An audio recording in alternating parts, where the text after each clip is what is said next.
बिस्मिल्लाहिर्रहमानिर्रहीम। अस्सलाम वालेकुम दोस्तों, मैं हूं मोहम्मद सलीम और आप देख रहे हैं हमारे YouTube channel tech with Urdu की एक और न्यू वीडियो। दोस्तों उम्मीद करता हूं आप बिल्कुल ठीक होंगे। दोस्तों जैसे कि आप सब जानते ही हैं कि हुकूमत और पीटीए ने मोबाइल फ़ोन को वेरीफाई करवाने की तारीख 15 जनवरी 2019 कर दी थी। ये सब हुआ था ओवरसीज़ पाकिस्तानियों और मोबाइल फ़ोन एक्सपोर्टर के पुरज़ोर इसरार पर। लेकिन क्या ये 15 जनवरी 2019 हुकूमत की तरफ से दी जाने वाली आखिरी डेडलाइन होगी? तो जहाँ तक मेरी बात है तो मेरे ख़्याल से हुकूमत इसके बाद कोई दूसरी डेडलाइन नहीं देगी।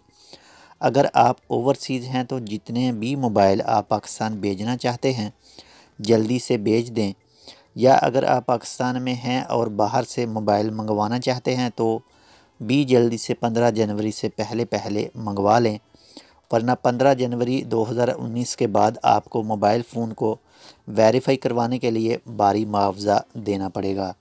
अब रही बात कि क्या 15 जनवरी 2019 के बाद मोबाइल बंद हो जाएंगे जो कि पीटीए से वेरीफाई नहीं हुए होंगे?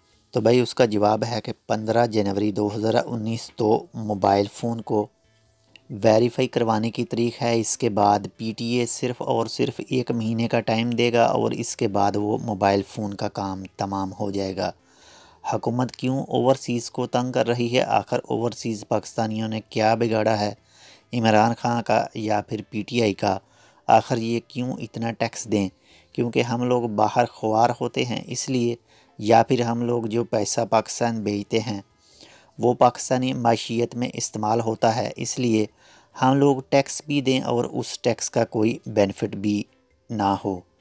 आप किसी भी दूसरे मुल्क की एम्बेसी में चले जाएं तो वहाँ का माहौल पुरसकून होता है, और अगर आप अपनी पाकिस्तानी एम्बेसी में जाएं तो आप जानते ही होंगे मुझसे बेहतर कि वहाँ पर आपके साथ क्या सलूक होता है।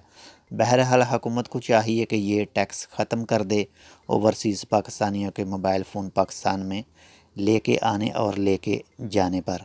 जी तो दोस्तों आज के लिए बस इतना ही। उम्मीद करता हूँ आपको हमारी आज की वीडियो अच्छी लगी होगी। अगर आपको हमारी आज की ये वीडियो पसंद आए तो प्लीज़ इसको अपने दोस्तों के साथ भी शेयर करें। हम मिलेंगे आपसे किसी ऐसी ही दूसरी मालूमाती वीडियो के साथ। तब तक आप अपना बहुत सारा ख्याल रखिएगा। अल्लाह हाफ़िज़।